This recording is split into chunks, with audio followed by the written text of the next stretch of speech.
Bueno, he estado estos días, querido Rolo, pensando en estas conversaciones tuyas y te confieso que me cuesta robar ese tesoro del tiempo que tenemos juntos para hablar de mis cuitas, ¿no? Pero hoy me hablabas de esa visita que habías hecho a Oppendorf hace más de 25 años y te preguntaba si en alguna oportunidad habías tenido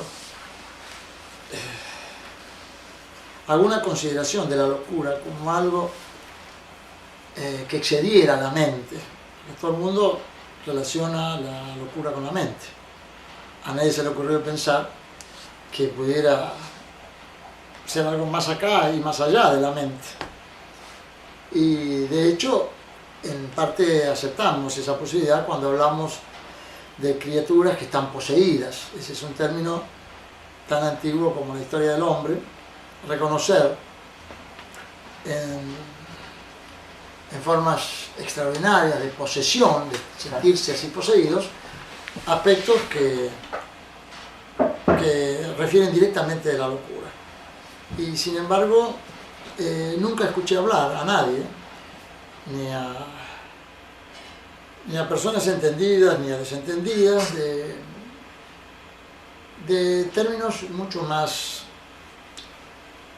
armoniosos, como pudiera ser el término cohabitación, no posesión sino cohabitación.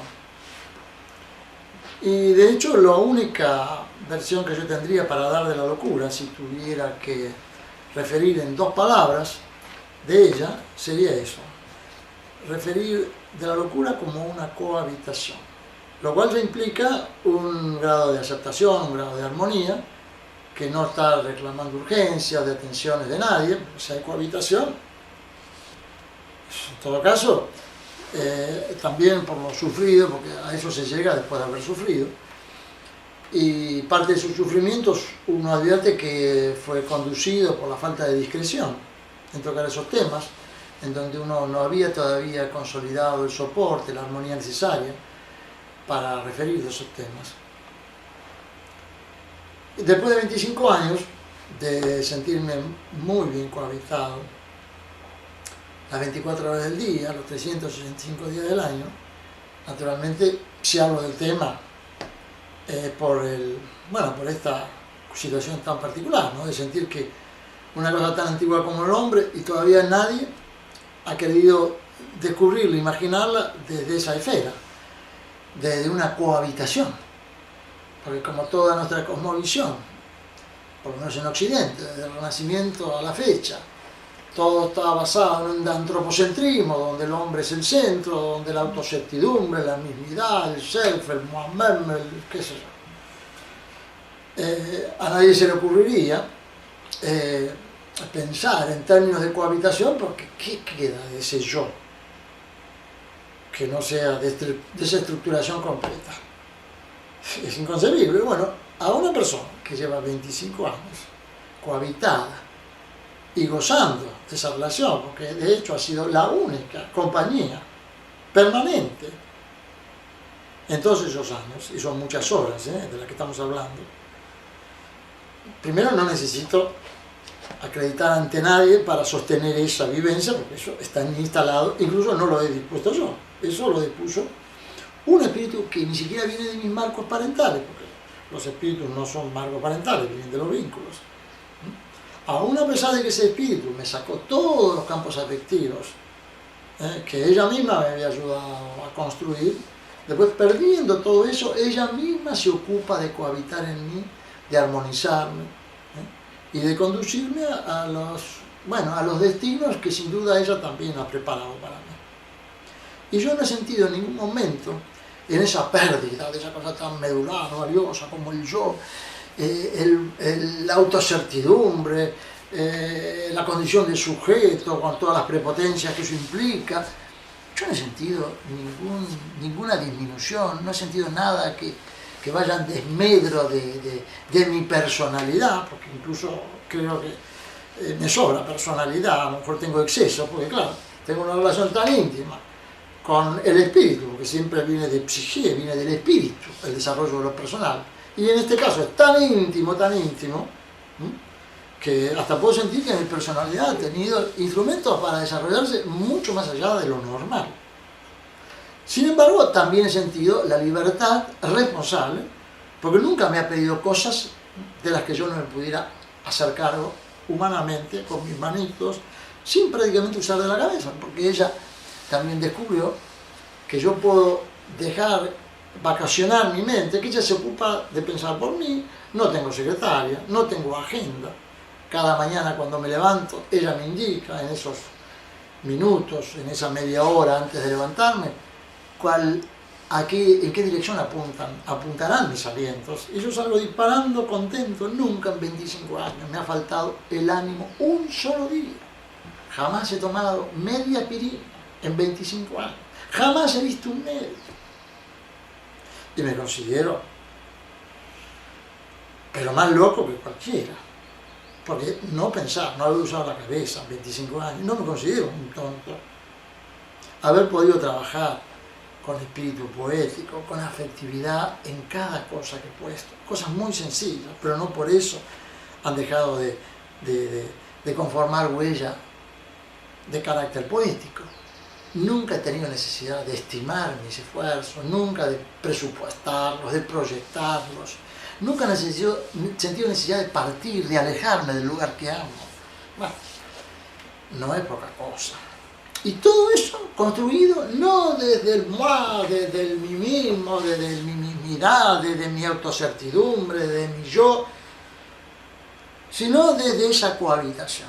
Entonces, así como para las personas normales, esa como visión antropocéntrica, ese yo monumental resulta intransferible, imposible de ver licuar un pedacito siquiera. A mí eso, yo no sería capaz de venderle esa noción, ese antropocentrismo, esa cosmovisión, ni al pato Donald. Porque siento que estamos, y eso lo siento naturalmente, no porque haya hecho una elaboración intelectual, siento que estamos tan constituidos, y que tiene tanto sentido, tanta coherencia esa constitución. Porque no es una mera constitución espiritual, que uno está cohabitado por un espíritu maravilloso y el resto, vaya a saber uno queda colgado del cielo, de ese espíritu que aletea, ¿no es cierto? No, uno tiene conciencia en esas monumentales desestructuraciones que anticipan luego esas cohabitaciones con sus respectivas armonizaciones. Uno tiene conciencia de que tiene también cimientos propios. Eso sí pertenece a la mismidad, a nuestra mismidad. Pero como está callada, esa no necesita ni siquiera llamarse o incluirse en ese paquete que es el yo, el self. Porque su deber es estar calladita, sostener nuestros esfuerzos, acompañar nuestros esfuerzos, pero callada. No da opiniones, solo da energía para elevar esfuerzos. Y el espíritu ese que aletea en nosotros, ese que nos cohabita, ese es el que nos enciende para la vida, el que nos permite querer, diferenciar, hacer elecciones, pero con una presteza que nunca antes, cuando usábamos la famosa mente, nunca más hemos tenido que usar la mente. Nunca más hemos tenido que discernir sobre nuestros actos, si fueran o no correctos, porque como ya no usamos la cabeza, usamos solamente las tripas, que sería en todo caso la mente de nuestros cimientos, y a ellos no les cabe pensar, porque tampoco les cabe la posibilidad de opinión, porque los marcos espirituales donde se hospedan y desarrollan las opiniones, los criterios, las reflexiones, pertenecen al espíritu. Entonces, si los marcos parentales, esos cimientos y esas áreas tienen necesariamente que estar ocultos, y sin embargo opinan, lo hacen en sus impulsos vitales, en sus alientos, en sus sostenes, que eso conforma meollo de integridad, al cual uno se arrima desde el momento que no piensa, desde el momento que no reflexiona, porque no hay en esos comportamientos especulación alguna. Poder vivir en esas condiciones, eso no es ni siquiera imaginable. Sin embargo, cuando uno transita por la locura, hospeda esas dificultades en un marco de absoluta privacidad, que por cierto en un espacio urbano es imposible de imaginar eso. Eso solo se encuentra en una isla de naturaleza. y particularmente solo. Situaciones que sin duda todos los médicos ya saben, eso va directamente, es una vía única a la esquizofrenia. Pues eso mismo, siempre resalto, como puerto final de la locura, la esquizofrenia. Pero la esquizofrenia, si nace de la materia de soledad, ¿qué sentido tiene sacarla de ese medio, que es su esencia misma?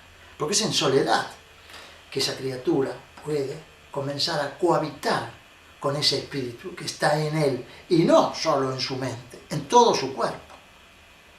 Seguramente tú y muchos de los que alguna vez pudieron estar escuchando este relato tan loco, recordarán aquella película de Hay una chica en mi cuerpo, tan graciosa, con Steve Martin, donde un cacharro le cae en la cabeza a este tan gracioso personaje y queda cohabitado en uno de sus hemisferios por una mujer. Por supuesto, en la película, brevemente, en términos muy lúdicos, aparece el relato de esos descalabros, cuando él se siente internamente cohabitado en una porción, ya ahí es una posesión, no es una cohabitación, y como en breve la película, en menos de 15 minutos ya está resuelto ese drama, y se transforma en una cohabitación que se deviene entrañable. Eso tan extraño para los que no tienen estas vivencias, resulta lo más entrañable para el que las tiene. Por supuesto que ese personaje después lucha todo lo que resta de la película para poder completar esa vivencia. Otra película que también relata eso, y no en términos lúdicos, sino muy sentidos, pero un poco cargados de temor, es la película Ghost, La sombra del amor, en donde Woody Woodward, esa negrita tan simpática, en algún momento acepta, por cómo ha quedado comprometida su relación con el difunto que la solicita, acepta que este hombre joven entre en su cuerpo para desde ese cuerpo hablar con su novia. Y en ningún momento en esa película aparece una aceptación por parte del que tenía ese cuerpo con aptitudes esquizofrénicas para hospedar vivencias de este tenor. Pero hay un material muy sentido que desarrolla este guión que hace viable la transmisión de esa vivencia a un guión cinematográfico, y todo el mundo recuerda esa película con mucho cariño y hasta con coherencia, aunque seguramente para la mayoría de los espectadores eso no pasa a ser una de las tantas formas del realismo mágico que también reconoce todas las literaturas contemporáneas y no tan contemporáneas. Pero de hecho, yo no soy literatura, soy una criatura como cualquiera de ustedes, y estoy hablando de esto que bueno, coloco estos films en esta charla para que tengan un correlato mínimo que enfoque, sin desenfoque, sin dar muchas salidas a desvíos de lo que intento decir, para que si están confundidos acepten esa confusión y no busquen ponerle motes de realismo mágico ni nada de eso. Bueno, primero porque en todos los ámbitos que me han rodeado estos 25 años, hablando de marcos familiares y marcos amicales, estas historias las han venido recogiendo de mí 1000 veces. Y si bien para ellos no resulta ni simple ni simpático siquiera, con los años han venido aceptando de que este flaco apestoso tenga estos relatos y que también sienta que necesita un poco pasar por payaso a veces para poder relatar estas cosas, como un intento más de ver si existe un mecanismo algún día, dentro de 100 años, para transferir estas vivencias como experiencias, dado que en principio son situaciones intransferibles. Pero de hecho no intento ser gracioso, ¿no? Bueno, agradezco tu atención, querido Rolo. Muchas gracias. Muchas gracias. Muchas gracias.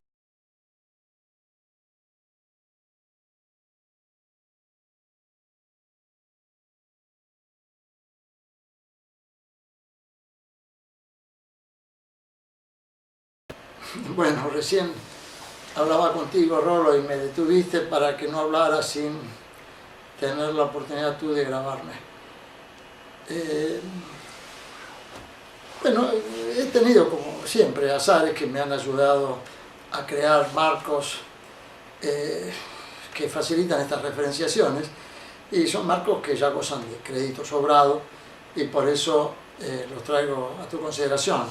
Tal el caso de Jung, que se dio como pocos a observar estos fenómenos de los cuerpos oscuros, de esas materias primas verdaderas, calladas, tan ocultas, que él ni siquiera les pone nombre, ni artículo, ni nada, simplemente cuerpo oscuro.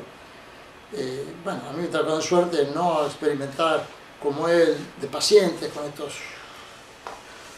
estos fenómenos, sino simplemente vivirlos yo mismo, así que no tengo inconveniente en hablar, pero me resulta muy apropiado traer a consideración los rescates que él ha hecho con sus criterios, muy trabajados, ¿no?, de estas situaciones. Él reconoce al alma no como un ámbito, sino como un arquetipo. Él dice no necesitar de imaginar al alma como ámbito, como cáliz contenedor, así, simplemente como un arquetipo colectivo que cuando toca el alma produce una conmoción donde poco probable que quede algo que no esté hecho pedazos. Por eso todas las referencias poéticas que se hacen al alma tienen que ver con esos, pertenecen al campo del fenomenal, ¿no?, con esas manifestaciones miméticas que a través del arte siempre dan anticipos de ese devenir, y generalmente en otras criaturas, no en los artistas. Así que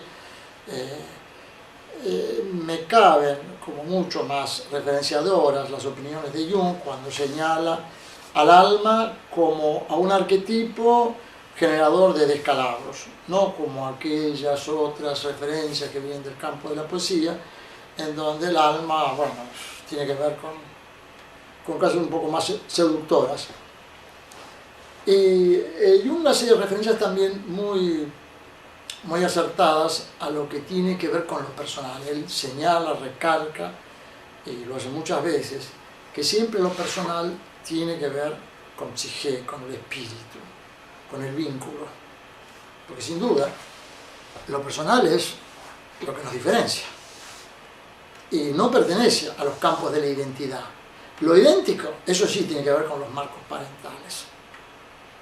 Con lo que no cambia si no fuera porque hay algo que nos trasciende a través del amor. Entonces, eso que nos particulariza es lo personal. Eso viene del espíritu, viene del vínculo, viene del amor. No tiene que ver con la identidad, sino con lo que la enriquece, que es lo personal. Lo personal entonces no tiene que ver con nuestra identidad, sino con el vínculo, con el amor, con los que nos trascienden. Eso es lo personal. De hecho, te podría dar referencias, pero no sé si no me voy a ir un poco más lejos. La palabra persona aparece por primera vez como prosopón, como máscara. Esa máscara que usaban en las primeras representaciones, los trágicos, para simbolizar justamente estas dimensiones de la esquizofrenia, que solamente era transferida como relato a través de esa patenciación en un desdoblamiento, que no se sabía si era la máscara, la portadora de la criatura, porque dado que esa criatura que estaba en escena, ella sí era esquizofrénica, que adentro suyo tenía ese espíritu que lo cohabitaba, y la criatura se daba cuenta que ella solo era una máscara, que era un forro, perdón la expresión, ¿no es cierto? Pero esa máscara habla de ese desdoblamiento, que por cierto no habla de una cohabitación, ahí hay una posesión, porque hay una urgencia en ese relato, hay todo un drama, cosa que no es mi caso. Yo estoy hablando de esto a solicitud tuya, no siento esto como ningún drama, lo siento como una cosa muy interesante, por lo menos interesante, aunque sea terriblemente desestructurador para todas nuestras cosmovisiones o las vuestras, ¿no? Bueno, paciencia, total, con apagar este aparato ya está resuelto el problema, no tiene nadie necesidad de escucharme, ¿no? Pero de hecho, vuelvo a repetir, lo personal entonces, que viene del espíritu, no tiene que ver con nuestra identidad, sino que es el regalo, fruto del amor. Por eso que nuestra personalidad queda destruida y nos hace sentir incluso la misma patente nada cuando ese amor se retira. Ahí no perdemos nuestra identidad, pero perdemos eso que la reviste, eso que la ha revestido de gracia por el amor, que es nuestra autoestima, que eso sí se puede mostrar. Y a cambio, ¿qué queda? Y a cambio queda el terreno interminable del amor propio profundo, que ese no necesita ni derramar lágrimas, no se puede mostrar, pero sí de alguna forma se avisora en los esfuerzos, en el sostén de los esfuerzos que le caben a esa criatura que ha quedado sumida en ese abismo. Pero eso de nada no tiene nada, eso es una totalidad, que no tiene, al no tener vientos que lo ventilen, es una totalidad ciega, oscura, cerrada, que nadie de afuera la puede considerar, salvo ese que tiene esos cimientos, que son lo único que tiene para sobrevivir. Pero si expresara algo sería patético, sería lo que cualquier existencialismo se ha ocupado de multiplicar en 1000 relatos, algo abismal que refiere directamente con la nada. Pero aclaro que en esto no hay patencia de nada alguna, sino lo contrario, totalidad pura, pero sin referencia al exterior, otra que la que surja de su trabajo poético construido en soledad. Porque en ese largo camino de hospedaje, de armonización, es imposible que medien terceros, ni de familia, ni mucho menos de médicos, ni de investigadores, ni nada, porque lo volverían más loco, porque están directamente interfiriendo con la tarea del espíritu en él, que se está manifestando en el cuerpo, ya no solo en la mente, en sus actos. Porque si quiere ir para ahí, el espíritu directamente le mueve este brazo para hacerle sentir que no, que es para el otro lado. Concretamente, una función sensible cumple el espíritu en ese cuerpo, no mental, sensible. Toca, así obra.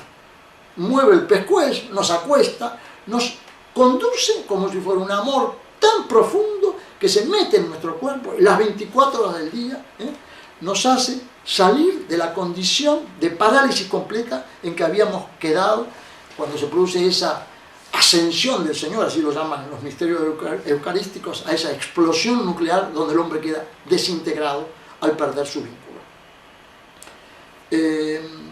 Bueno, estos temas entonces refirieron de lo personal y lo ubicamos en ese contexto.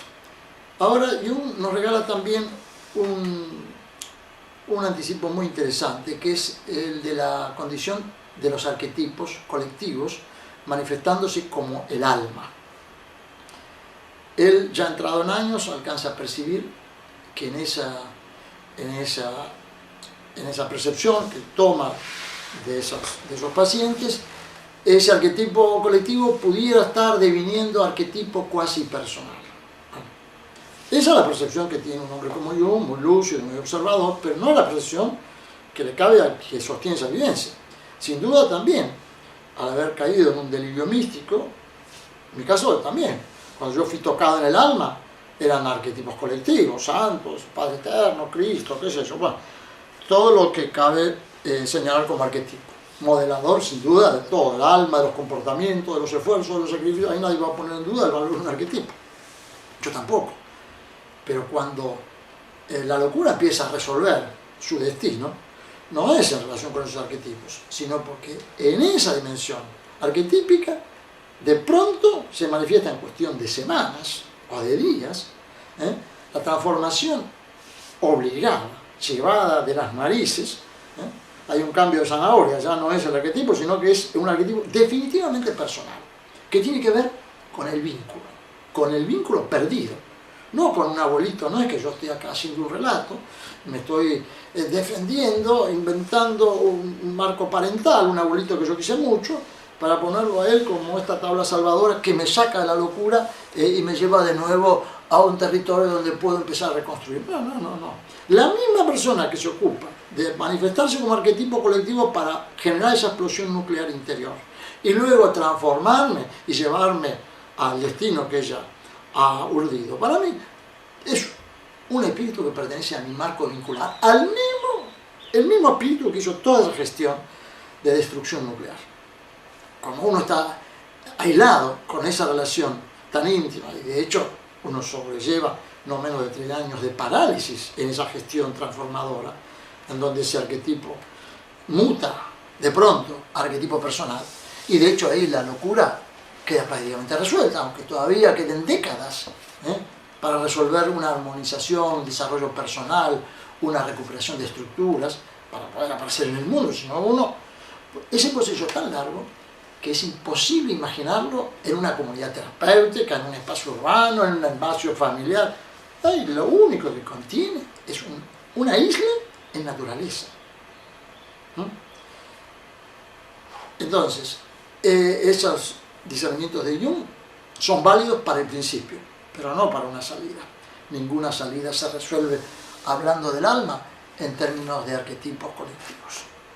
Uno no puede quedar pensando en los altares, porque sí, la locura es un vuelo muy alto y también abismal. Y en algún momento tenemos que aparecer en la tierra, queriendo ese regreso a la tierra, para trabajar, para recuperar afecto, para aparecer como una persona normal. Seremos normales, no nos cuesta mucho, no es que tenemos que aparentar ser normales, porque de hecho queremos ser normales, y por eso, aunque tengamos todos los días, y percibamos milagros todos los días, de ayudas, de azares que hacen conveniente y saludables nuestros esfuerzos, de hecho, apretamos el acelerador para nunca analizar la conveniencia o no de nuestros actos. Todo a pura espontaneidad, la mayor espontaneidad, para sentir que vamos ganando en esa condición normal. Yo ahí te quiero hacer una referencia, que deseo hacerlo como un aporte. Creo que justamente la norma es la cárcel de la personalidad. Es decir, que la locura es la destrucción de la norma. Hablo de la norma, como normas, ¿no? Y creo que justamente esa destrucción que vos hablás de el alma colectiva, cuando hablas de los arquetipos, de alguna manera esa desestructuración que se produce en ese vuelo para volver a la tierra, para volver a tus raíces, para poder de alguna manera juntarte con tu realidad, yo creo que es la transgresión que abre la vida, digamos. Sí, pero aquí estás disculpame, Rolo. Redondea porque se va a acabar. Boca para acá ahora, por favor. Se va a acabar. Bueno, pero aquí no hay nada de eso, aquí no hay transgresiones. En ningún momento ese espíritu, ese cohabitante, en ningún momento ese espíritu intenta disminuir el valor de sus arquetipos en lo más mínimo. Al contrario, te estructura afirmando todos sus esfuerzos en esos marcos. Y cuando advierte que ya has entendido ese mensaje de estructuras construidas a partir de arquetipos, recién entonces te lleva a ese relativo absoluto que son tus raíces y tu relación con el espíritu.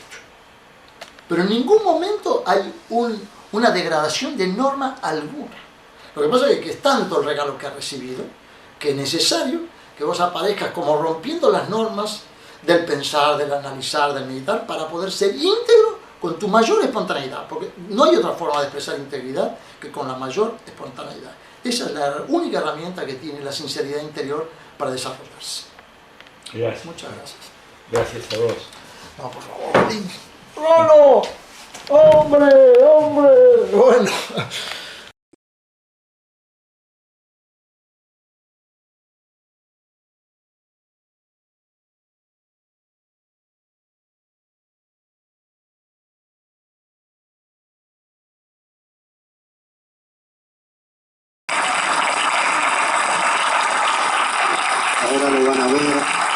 Ahora lo van a poder ver haciendo unas cuantas cosas muy a las corridas en esta película, que fundamentalmente apunta a pedir un cambio de conciencia, como dice Francisco en la película, a sembrar semillas de conciencia.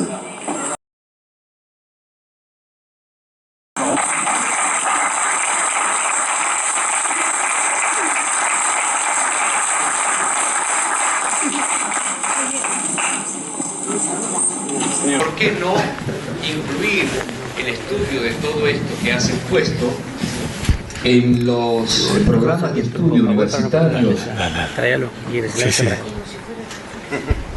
¿Te imaginas el escándalo que es esto para el CONICET, para el Instituto Nacional del Agua? Estar serruchando un viejo desconocido sin otra currícula que la de burro. No, yo creo de que La tapa de la tumba de Isaac Newton. el ser humano ha crecido gracias a el constante estudio de todos los temas. Así es. Y además que haya una interdisciplina entre todos los niveles, ingeniería, inclusive en el año 78 le dieron el premio Nobel de Medicina al ingeniero que inventó la tomografía computada. Pero eso tiene que pasar por disposición divina. No. Porque es un cambio de paradigma de 180 grados. Hacen falta más Francisco. Bueno. Ah, no, bueno, está bien. Entonces, vamos a eso, que yo llamo los logoi. Es una palabrita muy chiquitita, 5 letras, que aparece muy pocas veces en la obra homérica, 2800 años atrás. Y esa palabrita se ha traducido de 1000 formas, pero la más original habla de candelas que iluminan el altar homérico. ¿Y qué es eso? El altar homérico es el corazón del hombre. Finalmente las cosas no pasan por la inteligencia, según los logos, sino que pasan por el corazón. Esa palabrita después aparece traducida como luz que luce en los abismos. Y más tarde, si te toca vivirlo como tal y tienes el corazón encendido, bueno, por cierto, sobrevives a una desestructuración nuclear y después de 2 o 3 décadas empiezas a traducir esa vivencia como experiencia, como trabajo. Si lo llevas al campo de la ciencia, eso termina siendo calificado como simple locura, esquizofrenia aguda, grave o como sea. En mi caso la he traducido como esquizofrenia esdrújula, puesto que la advierto armonizado. Siento que si he trabajado 37 años debo haber padecido esas lucecitas que siempre tienen que ver con el amor vincular. Cada vez que tienes una pérdida, se enciende una de esas lucecitas. Lo que aprendes de esas pérdidas, tú ya tienes el pelo blanco, algo entenderás. Pero si el tamaño de la pérdida fuera mayor de lo que uno advierte todos los días, bueno, te toca vivir desestructuración nuclear completa. Esos temas, después de pasar por allí, que son, en el caso que te salve de los médicos, de las pastillitas y de las internaciones, son no menos de 3 años, que a mí me tocó en suerte pasarlo en una isla de naturaleza, en ese lugar maravilloso, que está en una ciudad que se llama la ciudad de los pájaros, del Viso, una pequeña población, 13, 14 mil habitantes, que ni siquiera reconoce una plaza. Ahora, ¿cómo sobreviven los pájaros en un ámbito así? No sé. Pero a mí me tocó en suerte, siguiendo un sueño, la noche de los Reyes Magos, comprar esa parcela, que después descubre también por un azar, entro por error, en el archivo histórico de Geodesia, me entiendo que esa parcela había sido propiedad de 2 familias durante 336 años. La última familia entra en 1685 y se marcha en 1936. 230 o 240 años, algo que en América eso inconcebible, pero las huellas de afectividad que dejaron esas presencias familiares allí, sin duda fueron las que, estimo, participaron de esa lucecita encendida en ese altar homérico y me ayudaron a sobrevivir, a armonizar mi vida y todo lo demás. 5 años estuve tan aislado en esa parcela, con bienes embargados, y no te quiero contar lo demás porque mi primera mujer, que está aquí presente, la madre de mis hijos, ya adviertes el regalo después de 37 años que me está haciendo esa señora, no cabe que yo recuerde todos esos padecimientos, que ella los padeció a la par mía, aun cuando estaba en otro lado. Bueno, de esos 5 años, los vecinos de enfrente, que hay un pequeño barrio, decían que allí había un sacerdote que hacía 5 años que estaba haciendo un retiro espiritual. Eso te da la pauta de la soledad en que armonicé esa esquizofrenia esdrújula. Pero nunca hablé de ella hasta 20 años después.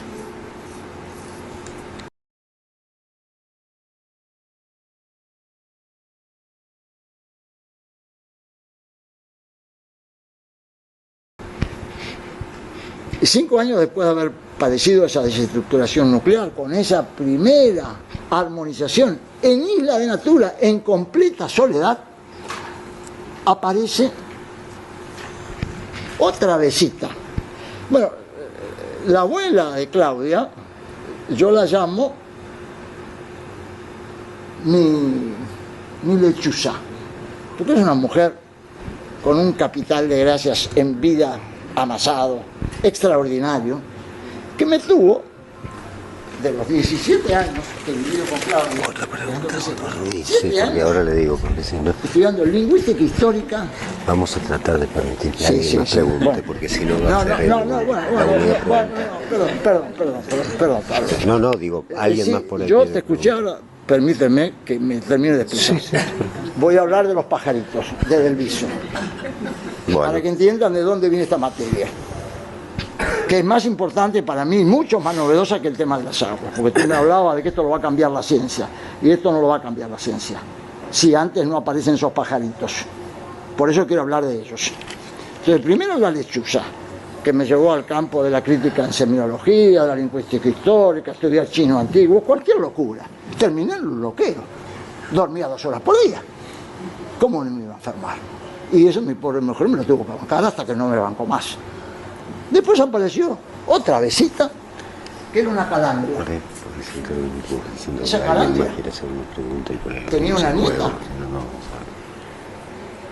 que era la nieta mayor del hijo menor del fundador de esta ciudad, de Pedro Luro.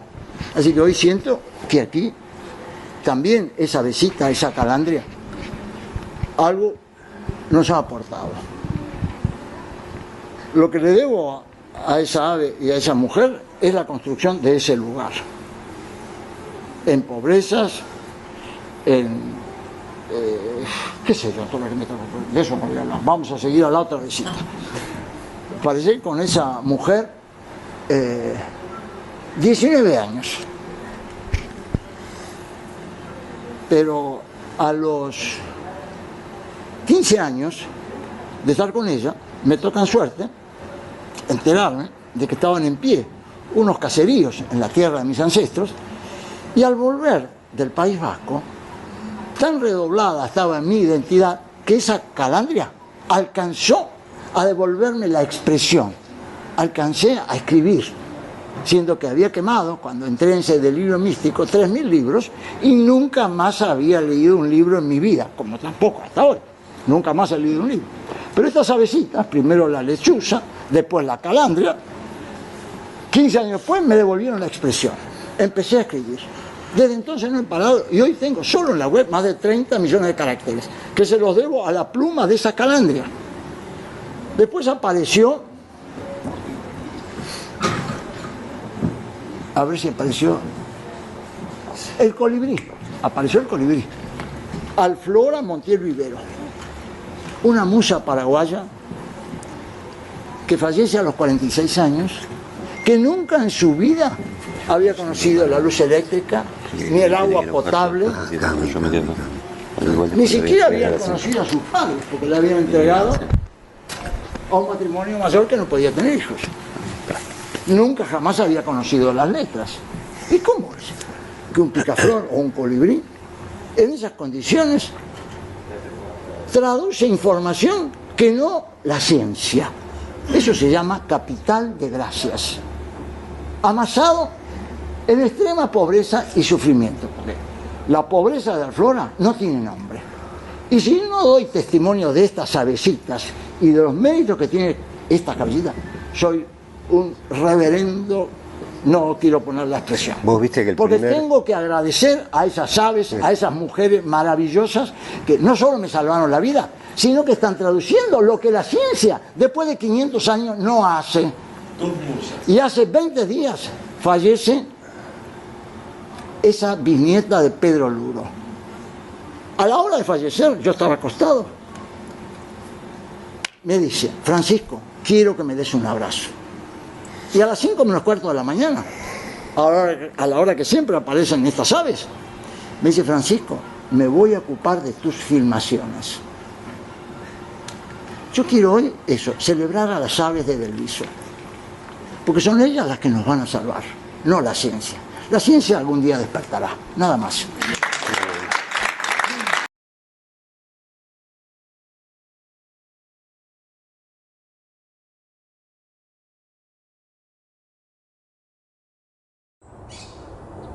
Bueno, Pablo, ¿qué se te ocurre preguntarme? Bueno, Fran, me gustaría saber en qué estás actualmente enfocando tus desvelos. Bueno,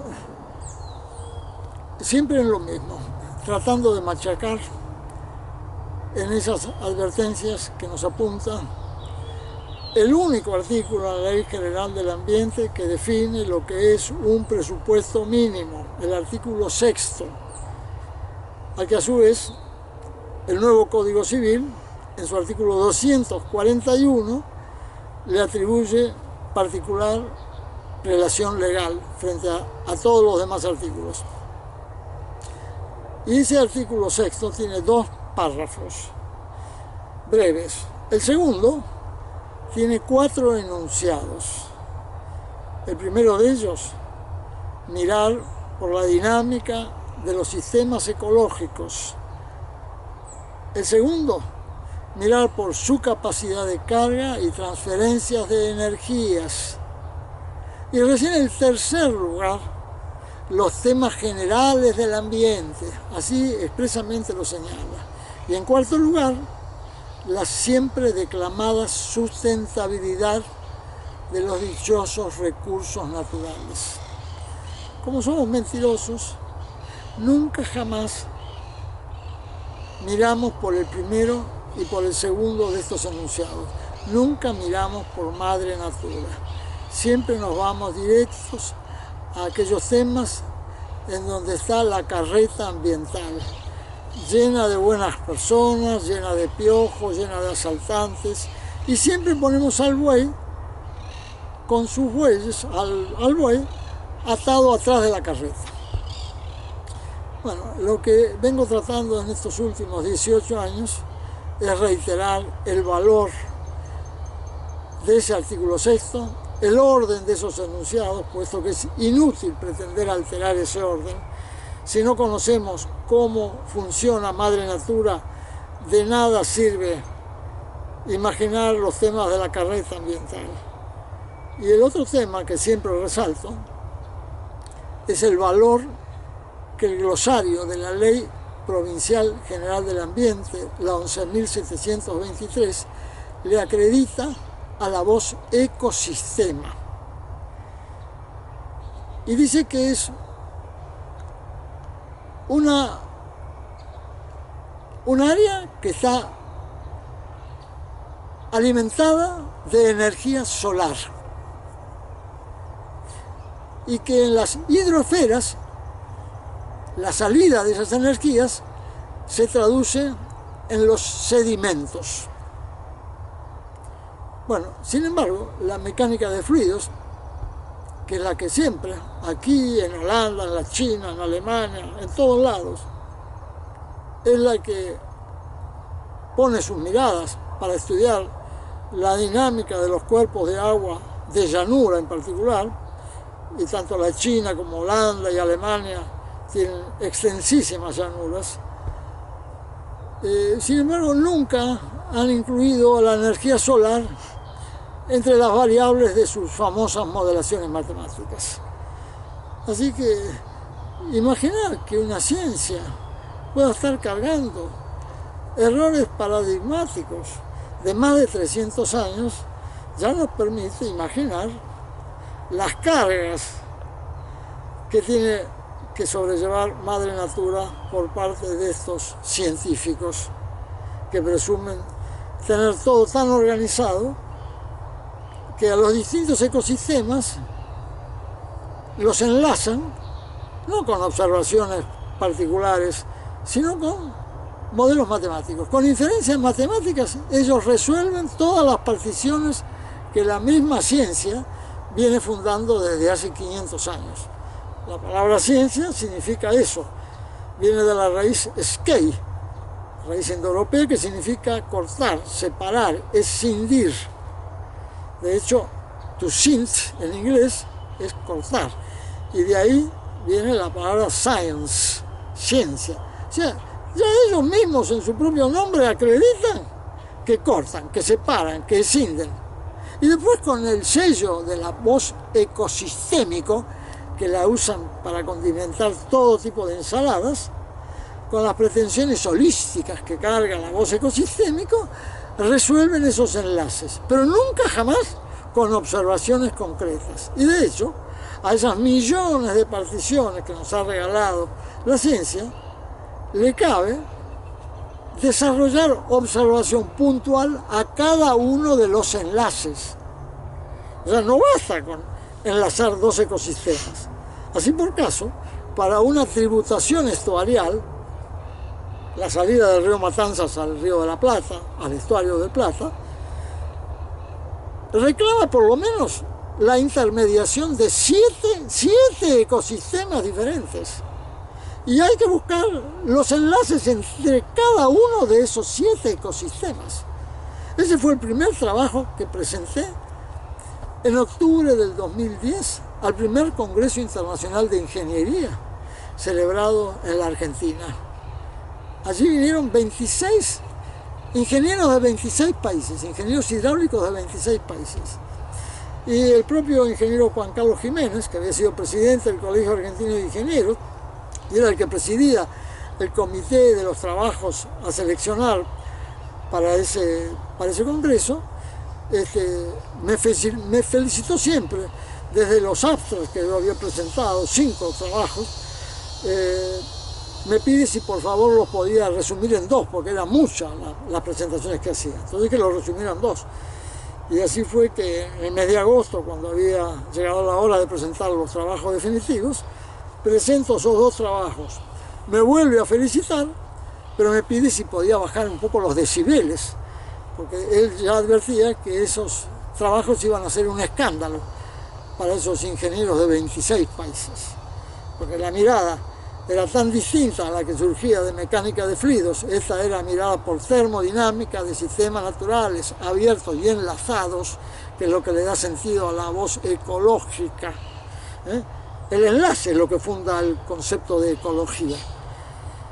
Bueno, que le dije que sí, que iba a tratar de bajar los decibeles.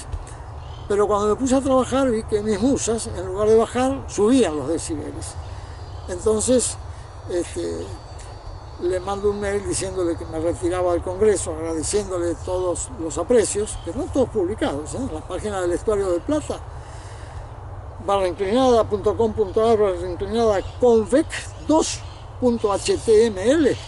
Ahí están los aprecios del ingeniero Juan Carlos Jiménez. Y bueno, ahí se cortó la relación. Eso fue la primera semana del mes de agosto. Y la primera semana de octubre, el Congreso era 17, 18 y 19 de octubre del 2010, la primera semana de octubre me escribe la secretaria del ingeniero Jiménez diciéndome que le envíe esos 2 trabajos así como estaban.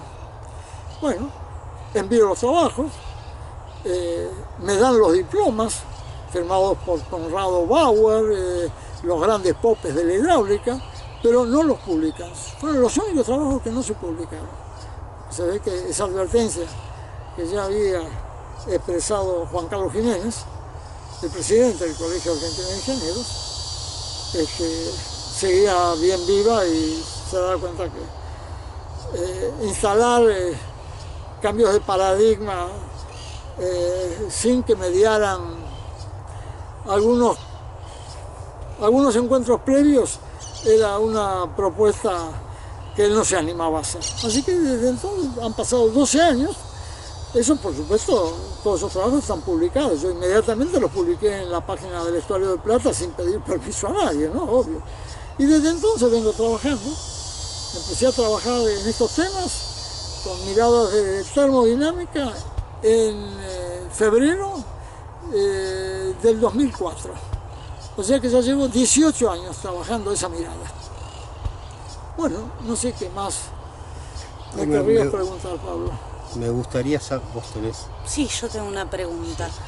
Fran, vos siempre decís que tus musas son las que inspiran y te empujan a trabajar en esto. Claro, claro. Que estás intentando demostrar que la ciencia particiona y que no ven los enlaces. Yo quisiera saber, en todo este proceso de tu trabajo, ¿qué enlaces fueron tejiendo tus musas, una a una? Bueno, la primera de mis musas fue la abuela paterna de la madre de mis hijos, que después de separarme de mi familia, siendo que había sido la única mujer que había conocido en mi vida, la primera mujer, con ella me casé, y después de tener 3 hijos y 18 años casado, yo no aceptaba estar separado, y bueno, entonces como única forma de defensa me puse a rezar, y recé tanto que caí en delirio místico.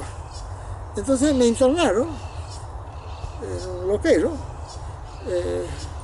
2 meses así, después me sacaron, pero me mantuvieron medicado con pastillas otros 4 meses más. En esos 6 meses yo naturalmente conocí algo más allá de los campos experienciales de la existencia.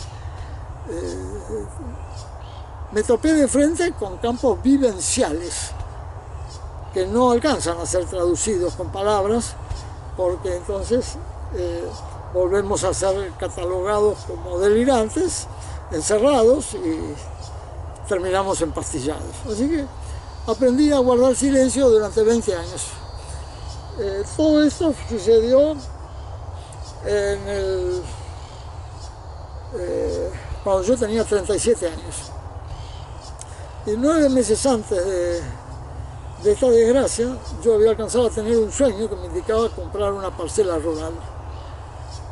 Y bueno, era tan particular el sueño, y justamente un 6 de enero, el día de los Reyes Magos, yo mismo, ese mismo día me levanto, voy en mi inmobiliaria, me muestran este lugar, hago una contraoferta y a los 15 días lo compro, sin consultar a nadie, ni siquiera consulté a mi esposa, a nadie.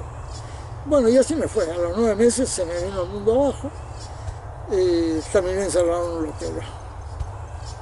Bueno, este lugar ya de por sí, ya creo haberlo contado más de una vez, tiene sus duendes, es un lugar muy antiguo, habitado por una misma familia desde 1685 hasta 1936, 235 años, lo cual permite, si no acreditar, dar a sospechar de que aquí sobran los duendes y que todos tienen nombre y apellido familiar, bien conocidos. Y bueno, me vengo a vivir solo porque cuando me sacan las pastillas recupero algo de mi personalidad. Vengo a vivir este lugar solo, con todos los bienes embargados, juicio de insanía, juicio de divorcio, bueno, una soledad completa.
Solo tenía la ayuda de un hermano muy querido que me daba $120 mensuales Y con eso, con papa y cebolla, alcancé a sobrevivir. Así fue que pasé 4 años y medio. Y en esos 4 años y medio estuve siempre acompañado con la abuela paterna de mi primera mujer. Una mujer de origen italiano del lago di Como, de una población que se llama Seremido, unos 20 kilómetros del sud-sudeste del lago di Como, que había sufrido una desgracia muy particular en el siglo X. La mitad del pueblo encierra a la otra mitad adentro de la iglesia y le prenden fuego.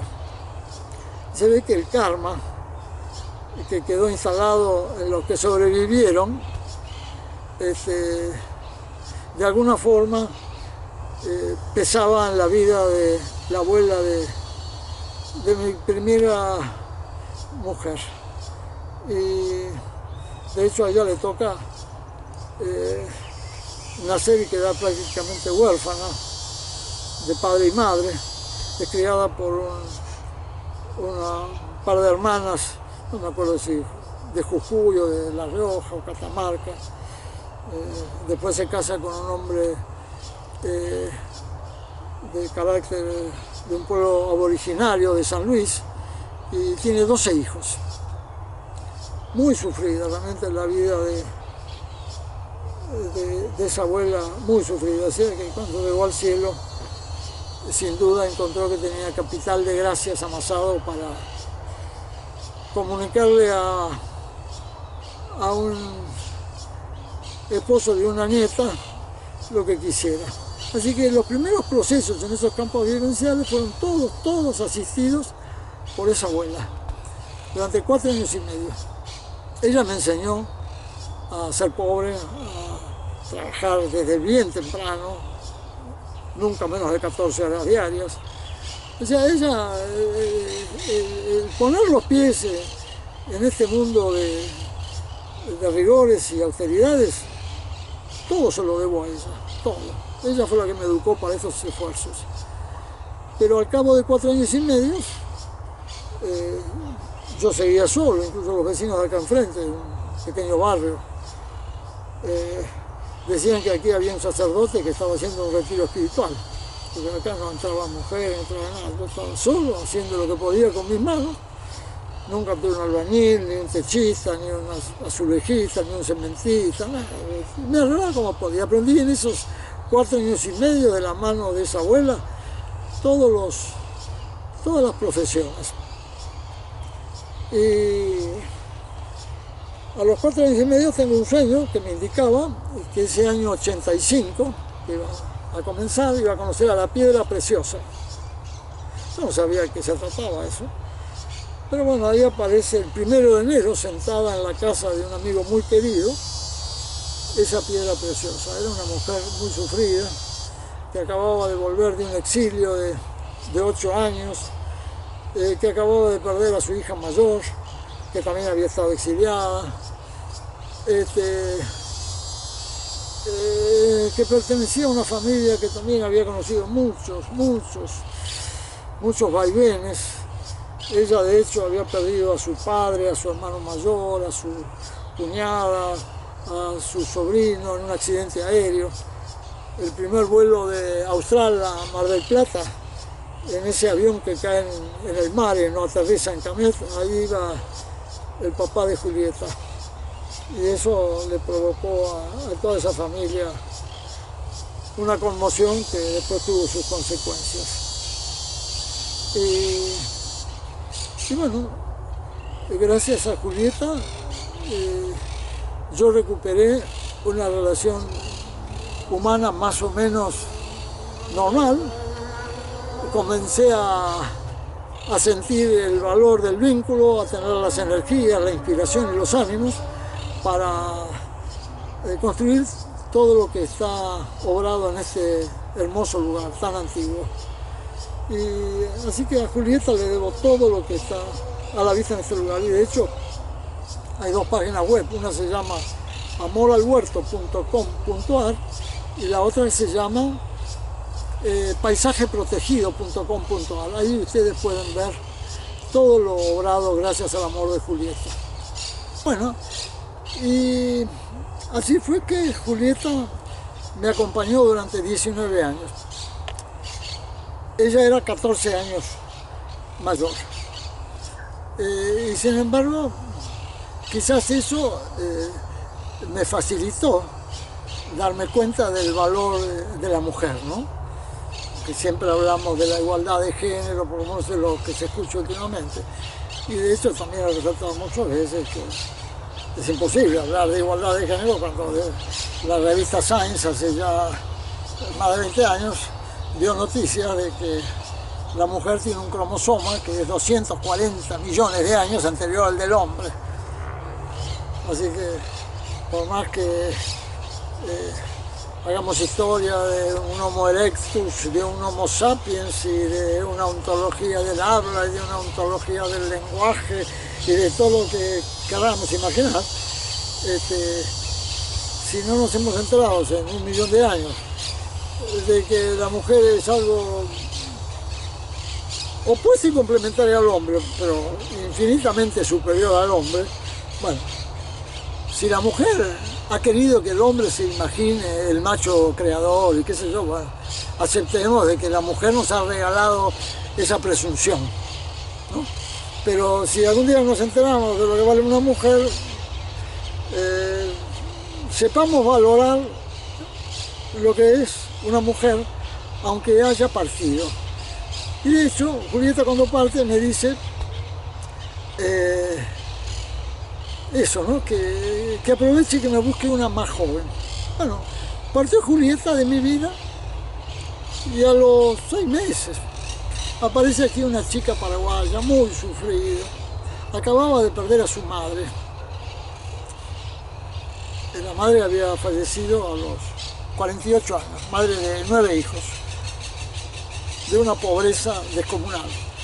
Nunca había conocido las letras, ni el agua potable, ni la luz eléctrica, ni siquiera había conocido a sus padres, porque le habían entregado un matrimonio mayor que no podía tener hijos. Y bueno, a los 3 días de conocer a esa criatura que se pasaba el día llorando, la mamá que acababa de fallecer se mete en mi cuerpo como quien se pone un guante en la mano. Yo no sé si ustedes recuerdan la película Hay una chica en mi cuerpo con Steve Martin, u otra un poco menos graciosa, Ghost, la sombra del amor. Bueno, eso mismo, pero en los 2 hemisferios. No era que yo estaba con un hemisferio cohabitado y con otro no. Y bueno, de esos temas, la Biblia y todas las religiones dan reconocimiento, pero siempre en términos de estar poseído. Yo nunca me sentí poseído, nunca. Siempre me sentí cohabitado. Claro, si uno se siente poseído, no tiene más remedio que ir a buscar auxilio, a un psiquiatra, qué sé yo. Pero si uno se siente cohabitado y encima sabe quién lo cohabita, porque claro, distinto es si me hubiera sentido cohabitado por el Padre Eterno, por San Pedro, o por la Virgen, o por Mancupanco, Mandinga, o alguno de esos, claro. Pero no se trataban de arquetipos colectivos, sino de un arquetipo personal, con nombre y apellido que venía de un vínculo, de una persona concreta que yo tenía frente a mis ojos. Así que no me costó ningún problema, ya venía con la experiencia de la abuela de mi primera mujer, con la experiencia de la abuela paterna de mi segunda mujer, y ahora se trataba de la mamá de esa criatura que tenía enfrente, que era 39 años menor. O sea, algo que no me permitía una vinculación con ella, pero eso se ve que la mamá lo aprovechó para ser ella la que se vinculaba conmigo. Y desde el primer día, lo único que me pidió es que mirara el tema de las aguas y que siempre lo hiciera considerando la energía del sol. Así que a Alflora Montiel Vivero, que hoy le está serruchando la tapa de la tumba a Isaac Newton, le debo todo lo que está publicado en la web. 90 millones de caracteres, 45.000 páginas, de las cuales 18.000 están en justicia. Hoy tengo el récord mundial de causas judiciales en temas de hidrología e hidrogeología en Supremas Cortes. 47 en Suprema Corte de Justicia de la Provincia de Buenos Aires y 18 en la Corte Suprema de Justicia de la Nación. Bueno, no sé si esto resulta fácil entender, apreciar, pero de hecho nunca hablé de estos temas en los primeros 20 años. O sea, cuando entro en la locura, eso fue en 1980 y hasta el año 2000 nunca le comenté a nadie de estos campos vivenciales, a nadie, ni por escrito ni en forma verbal. Pero en el año 2000 me entero de que estaban en pie unos caseríos de mis ancestros en el País Vasco, y después de 40 años de ausencia en Europa, yo había estudiado siendo muy joven artes gráficas en Alemania, y vuelvo al País Vasco y estoy 20 días. Y al volver de ese viaje al País Vasco, tan redoblada mi identidad, que desde entonces no he parado de hablar de estos temas, que tienen que ver con vivencias. Palabras que la cultura anglosajona y francesa han borrado de sus lexicografías, porque la palabra vivencia atenta contra todos los existencialismos habidos y por haber. Entonces ellos lo traducen como expérience vécue, participio pasado de experiencia vivida, siendo que las vivencias tienen carácter flotante, permanente. Y los ingleses lo traducen como living experience. Y la experiencia es un transporte, pero experiencia habla de transporte. Y experiencia es transporte al exterior. Y la vivencia es un transporte al interior. Entonces, los alemanes conservan esa voz como Erlebnis, pero tampoco, si uno le pregunta a un alemán, por más que sea filólogo o lo que sea, ¿qué significa Erlebnis?, jamás va a escuchar estas traducciones que estoy haciendo de una cohabitación.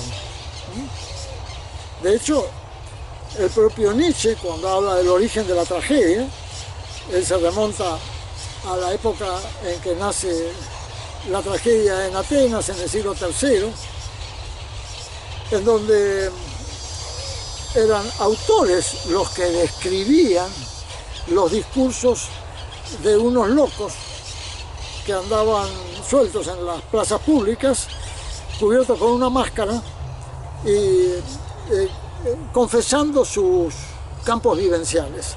Y para acreditar, ellos sí estaban poseídos, y para acreditar que no eran ellos los que hablaban, se cubrían con una máscara. Ellos solo eran la máscara. De hecho, la palabra máscara en griego se traduce como prosopón, y esa palabra prosopón Cicerón la traduce en el siglo I a.C. como persona. Nada que ver con el sentido que nosotros le damos a la palabra persona hoy día. Pero las voces primigenias todavía registran ese carácter de las voces originarias, de la persona como máscara.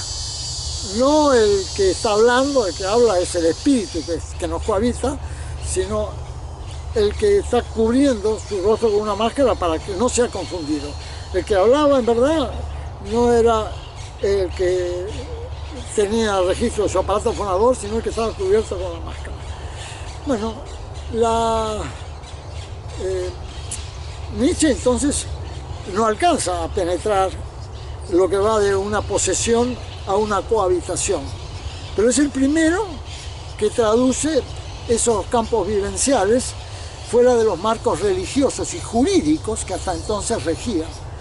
En tiempos siglo VII a.C., en la antigua Tracia, se celebraban los mitos de Eleusis, y allí había un sacerdote que era el que dirigía todas esas reuniones, en donde asistían todos aquellos que se sentían poseídos por algún espíritu, que como había una protección no solo religiosa sino también jurídico, los locos o los esquizofrénicos, como se quiera llamarlos, andaban sueltos, pero se reunían una vez por año en esas grandes celebraciones para de alguna forma sentirse comunicados con otras personas que cargaban esas mismas vivencias.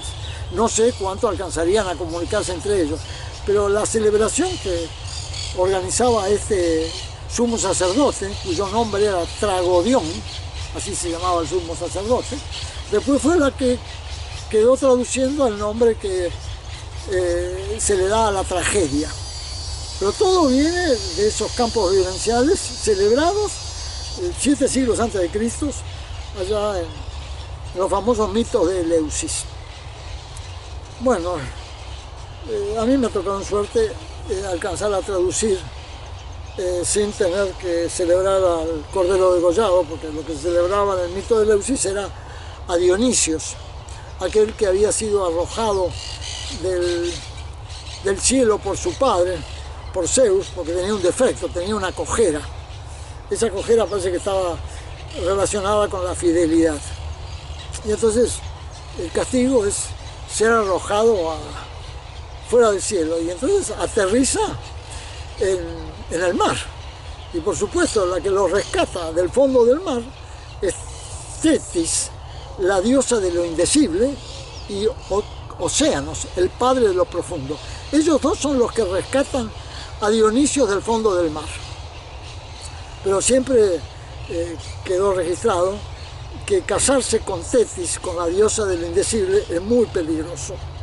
Por eso hablar de estos temas solo después de una prolongada época de armonización, que en general les alcanza muy poco, porque en general las personas que viven estos dramas se pasan la vida medicados. Entonces, a mí me ha tocado la suerte de aterrizar en una isla de naturaleza cargada de duendes, cargada de espíritus, que se ve que Madre Natura tiene recursos mejor que las pastillas para salir adelante. Y después de 20 años trabajando con las manos, ahí yo siempre recordaba lo que le había pasado a Job, aquel que había perdido también toda su familia y se había pasado años lamentándose, pidiendo consejos a los sabios y qué sé yo, y un día escucha a Yahvé tronar desde los cielos y escucha su voz que le dice: ¿quién eres tú que se atreve a me boulé? Boulé en griego médico es arrojar, lo arrojado. ¿Quién eres tú que se atreve a lo que te he arrojado? A la providencia que te ha arrojado. Y después escucha de ese mismo Yahvé la expresión: tus manos te bastarán. Bueno, Job siguió ese camino, se olvidó de los sabios, se olvidó de los libros, se olvidó de todo, se puso a trabajar con sus manos y aparentemente se curó porque nunca más escuchamos hablar de él. Bueno, a mí me pasó lo mismo. Yo hasta ese entonces había estudiado como un burro, había llegado a quemar 3.000 libros para tratar de recuperar vidas, campos afectivos y no seguir sumergido en la vida intelectual. Y bueno, ya no había retorno a la lectura, así que han pasado 42 años, nunca más he leído un libro. Y durante 20 años nunca escribí una línea, nada. No tenía ni teléfono, ni televisión, nada, solamente trabajar como un burro. Pero después de 20 años, y ya cohabitado por la abuela de Julieta, Stella Livingston, ya con ella empecé a escribir. Y ya había empezado a trabajar en los temas del agua, pero no con la mirada desde termodinámica. Yo veía barbaridades en cursos de aguas cercanos, acá en el arroyo Pinazo, el arroyo Burgueño. Y ya en el año 96 había empezado a hacer presentaciones administrativas de estos temas. Así que en denuncias administrativas ya tengo cumplidos los 25 años. El 6 de noviembre de 1996 hago mi primera presentación al ministro Toledo, que era ministro de Infraestructura de la provincia de Buenos Aires. Bueno, y después, cuando aparece en mi vida Alflora sin duda que ya conocía todo este itinerario, y ella tomó provecho de ese aprecio y de esa pluma que Estela manejaba muy bien. Estela realmente tiene una pluma fenomenal. Y bueno, entonces simplemente me mostraba lo que luego yo en el Google Earth o en imágenes de la NASA iba a transitar. Y hoy El Google Earth nos da resoluciones de hasta 40 centímetros por píxel, así que ahí podemos investigar lo que se nos ocurra. Después hay software para medir batimetrías con un nivel de fidelidad asombroso. Hoy el que quiere estudiar estos temas no necesita salir de su casa, ni comprarse libros, ni tener consultas con investigadores del CONICET, ni nada, porque de hecho el tema para ellos es tan abismal que nunca van a dar respuesta. A mí me han llegado a visitar, eso fue en diciembre del 2010. Después de esas presentaciones en el Congreso Internacional de Ingeniería me vino a visitar Jorge Simonelli, el ingeniero Jorge Simonelli, el decano de los ingenieros hidráulicos del Instituto Nacional del Agua. Él había sido uno de los padres fundadores del INCIT, del Instituto Nacional de Ciencia y Técnica Hidráulica. Y el doctor Loparo, el titular del INA, le había pedido que viniera a verme para agradecerme por los trabajos en defensa de los bañados del Luján. Y bueno, me comentó que había estado 2 meses leyendo mis trabajos antes de animarse a hablar conmigo. Pero me confesó, después de ese encuentro de 3 horas, que ahora estaba con más problemas que antes, porque no sabía cómo iba a volver a relacionarse con sus pares. Porque el cambio de paradigma en cosmovisión hidráulica era de 180 grados. Pero la honestidad de ese hombre de 82 años fue maravilloso. Y ahí me di cuenta que solo hombres niños pueden aceptar un cambio de paradigma sin volverse locos, sin querer matarse. Porque implica reconocer que todo lo que han hecho a lo largo de la vida lo han hecho espantosamente mal, aun cuando hayan puesto su mayor honestidad, lo mejor de su conciencia. Pero el enterarse de eso es terrible. Bueno, y el 18 de febrero del 2012, 14 meses después, la que viene a visitarme es Agnès Patterson, la titular de todas las cátedras de hidráulica de la Universidad de Buenos Aires, a cargo de todos los equipos de investigación. Agnès me preguntó si podía venir aquí. Agnès acaba de cumplir 58 años, si mal no recuerdo, el 5 de febrero, 3 días después que este burro cumpliera 80 años. Y Agnès me pregunta, puesto que nunca había sabido de ella, y ella me había conocido no sé de qué manera, me pide si la podía recibir. Y yo dije que encantado. Bueno, así que vine acá al medio del campo, acompañada de un ingeniero especialista en imagen satelital, porque quería saber cómo generaba mis bancos de imágenes. Bueno, después también de 2 horas y media, 3 horas, se fueron los dos con los ojos blancos. Pero me di cuenta, ¿no?, de que ella no podía sacar un dedo del pie izquierdo o derecho fuera del plato académico porque le cortaban la cabeza. Le iban a decir, bueno, mijita, estudia, investiga lo que quieras, pero búscate quien te financie esos estudios. Así que la pobre ahí quedó prisionera, ya no de los catecismos newtonianos, pero sí de los subsidios del CONICET y de todo lo que da la universidad.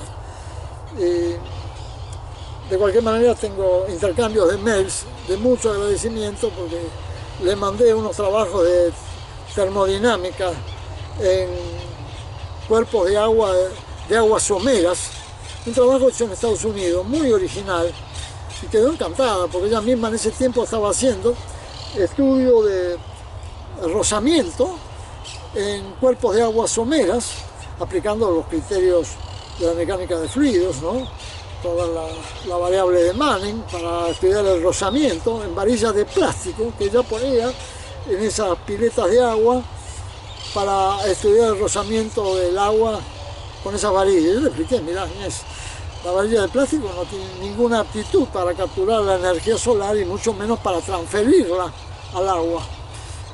Fue tan simple el encuentro con ese de alto contraste, con eso que ella me explicaba del trabajo que estaban investigando en ese momento, que cuando lo reafirmo con un trabajo que hablaba expresamente de ese tema, y también miraba por termodinámica, no con el discurso ya mucho más desarrollado, que me había tocado suerte durante ya 6 años desarrollar, quedó encantada. Y yo siempre le mando copia de los trabajos que presento en la justicia y siempre tengo algún reconocimiento de ella, pero con mucha discreción. Bueno, te quería preguntar algo, Pablo. Sí, te quería preguntar si pensaste en algún momento qué hubiera sido de tu vida de no haberse presentado al Flora. ¿A qué te hubieras dedicado? ¿A qué hubieras dedicado tus trabajos? No sé, yo primero nunca jamás, no solo nunca pregunté nada, sino que nunca en mi vida pedí nada. Nunca le pedí a mi musa, nunca jamás nada. Nunca le pedí que me dieran anticipos de nada. De nada, nunca, jamás en la vida. Así como cuando se fue Julieta de mi vida, me quedé 6 meses cuidando el campito y cuidando, porque acá hay trabajo de mantenimiento permanente, ¿no? Hay 1.700 árboles, más de 4.500 arbustos, o sea, trabajo hay de sobra. Pero bueno, en 6 meses cambió mi vida. Y desde el primer día me di cuenta, desde el primer día que entra al Flora como guantes adentro de mi cuerpo, no en la mente, porque yo no estoy cohabitado en la mente, en el cuerpo entero. Desde el pescuezo, o mejor dicho, desde acá hasta el diafragma, que en tiempos de Homero, el diafragma decían que era el centro de las emociones. Las vías aéreas están cohabitadas por el espíritu que viene del amor vincular. Y las vías inferiores, los campos inferiores del diafragma, están cohabitados por nuestras raíces y nuestras sabias, pero ellas se tienen que mantener en silencio. Solo asisten a elevación de esfuerzos, porque si hablaran, si ellos invadieran nuestro psiquismo, psique pertenece al vínculo. Psique se sentiría muy molesta si nuestras raíces y nuestras sabias entraran a hablar en nuestro psiquismo. De hecho, un día recuerdo, estando muy solo, muy triste, tengo una imagen de mi abuelo Sebastián, que pasa por mi mente 3, 4, 5 segundos, no sé, la simple imagen del abuelo. Y eso me había pasado ya muchas veces antes. Toda la vida sentí que el abuelo tenía ese don de sacarme la tristeza. Yo veía la imagen del abuelo y se me iba la tristeza. Y yo estaba aquí cerca trabajando en unos surcos donde estaba plantando flores, y de pronto, muy triste por cierto, y de pronto tengo la imagen del abuelo. Y bueno, la tristeza se me desaparece en el acto, pero en el mismo momento que desaparece mi tristeza, aparece la abuela de mi primera mujer, furiosa, muerta de celos. Y me dice: no te creas que tu abuelo tiene más poder que yo. Yo tengo mucho más poder que él. Bueno, desde ese momento, nunca más toleré su presencia. Las cosas que le he hecho, no en voz alta, sino a los gritos, para echarla de mi vida, nadie se lo puede imaginar. Pues yo no acepté que, a pesar de que era obligación del abuelo mantenerse callado, ¿cómo no iba a aceptar una mujer que en vida había sido extraordinaria, que había conocido padecimientos extraordinarios, que otra criatura tuviera la visión de un abuelo de 3, 4 segundos que le ayudara a salir de la tristeza y se presentara furiosa? Se presentó el cuerpo entero, claro, difunta, pero el cuerpo entero. La vi frente a mis ojos, furiosa, recitándome esa expresión que para mí fue una verdadera maldición, porque desde ese día nunca más la toleré, nunca más.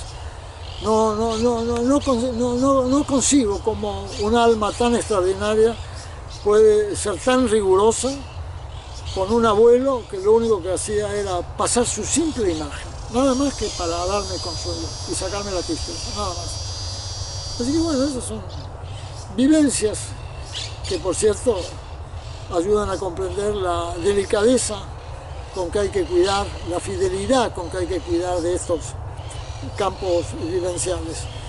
Con la abuela de Julieta nunca he tenido esos rigores, nunca la abuela me ha hecho hincapié en eso. De hecho, yo tengo la imagen de la abuela en mi casa y atrás de la imagen de mi abuela, de esa abuela, está la imagen de mi abuelo. Porque lo siento a los dos como ángeles de la guarda, cuando el abuelo no es un ángel, es un cimiento y unas sabias raíces y savia. Y esas características que vos apreciaste, ¿serían características de ellos en vida también? Bueno, los padecimientos de la abuela de Claudia fueron monumentales, porque ella, el hecho de no haber conocido a sus padres, casarse con un hombre muy humilde, vivir en un desierto, en un área desértica. Yo conocí la casa de piedra que ellos habían levantado, el matrimonio había levantado a 40 kilómetros de la capital de San Luis. Realmente un lugar de una pobreza increíble, desértico completamente. Así que el valor de esa vida, yo no tengo ninguna forma de imaginarlo, descomunal. Y supongo que habrá sufrido mucho y por eso mismo el rigor con que me educó, porque la educación, el espíritu, el temple para aceptar el nivel de pobreza en esos 4 años y medio que vivía papa y cebolla, solo, 4 años y medio que en este lugar, y aprender todos los oficios, eso todo se lo debo a eso. Así que no es poca cosa. Y creo que si me olvido de algo, no voy a dudar en parar estas expresiones para recordarlo. Julieta no, la abuela de Julieta venía de una familia extraordinaria. Un tío abuelo de ella había sido uno de los que colaboró en la redacción del Acta de la Independencia de los Estados Unidos. Ancestros de ella habían sido los que habían venido a Estados Unidos en el Mayflower. Así que la tradición de los ancestros de Julieta es sencillamente descomunal. La cultura que tiene, bien la luce en la pluma. De hecho, si ustedes ven la redacción que yo hice para presentar, bueno, yo hice, no, que hizo Estela, porque ella es la que mueve mi pluma. Cuando presento el pedido para participar como tercero en la causa B67491 del 2003, una pequeña causa de ideología urbana en la Corte Suprema de Justicia de la Provincia de Buenos Aires, invitado por el director y el subdirector el secretario y subsecretario de la Oficina de Demandas Originarias de la Corte. Ellos vieron mis trabajos, vieron la denuncia que yo le había presentado al ministro Toledo, y que en un expediente que ya tenía 500 folios, y que 9 años después, 11 años después de la primera presentación, el ingeniero Coroli, el director de hidráulica, le manda una fotocopia del primer folio a la Corte. Y ahí entonces ellos ven los antecedentes y me invitan a que hablara con ellos. Fue un miércoles, hablamos 3 horas, un encanto esa reunión. Y el lunes siguiente ya tenían la presentación de esas 30 páginas. Bueno, si ustedes leen en la página de Hidrología en Suprema Corte los textos de esas 30 páginas, se van a dar cuenta la belleza de la pluma de Estela Livingston. Una maravilla, le debo todo. Y en el caso de Alflora no, Alflora no necesita tener pluma, porque hoy sigo acreditando que la pluma la maneja Estela, y que toda la mirada que cambia el paradigma mecánico por termodinámico, eso es lo que pertenece a Alflora Montiel Vivero. Y Alflora lo único que necesita es mostrarme imágenes de todas las aguas, cómo se asocian, cómo se disocian, y eso yo lo vuelvo a reencontrar cuando termina el sueño, siempre a las 5 menos cuarto de la mañana, todas las mañanas, nunca falta un solo día esa información. Así que imaginen la información que he recibido de Alflora en estos 18 años. Algo que nadie puede imaginar, pero si uno piensa en el doctor Jonas Salk, él confesaba que todos los días tenía sueños que le permitían dar trabajo a 200 investigadores. O sea, él reconoce que la vacuna, él no es invento de él, es invento de un espíritu que él no dice quién es, él no identifica el espíritu. Pero él reconoce que eran los sueños los que le daban toda la información. Y a Newton le pasó lo mismo. Newton, cuando acababa de entrar a la Universidad de Cambridge, con 18 años, se desata la peste bubónica, sale de la universidad, su madre se había vuelto a casar, vivía con su nuevo marido y sus nuevos 2 hijos a más de 100 kilómetros de Cambridge, y él queda en las puertas de Cambridge cuidando de su abuela y de la huerta. Así que él se hizo hortelano y la única información que tenía, no tenía ni libros ni tutores, porque la facultad, la universidad estuvo cerrada 3 años, y en esa absoluta soledad él reconoce haber desarrollado su portentosa física matemática. A Newton nunca se le conoció una mujer, pero sin duda tenía una musa. Y trabajó desde los 18 años con esa fuente de inspiración hasta los 53, en que deja la física para dedicarse a dirigir la Real Casa de la Moneda. Y termina perdiendo toda su fortuna a los 80 años dedicado a la timba en la Bolsa de Londres. Así que hasta los más sabios son capaces de estos metaversos que llevan al hombre a creer que el dinero es lo que vale y no la relación con las musas, que sin duda Newton la tuvo y no la supo cuidar.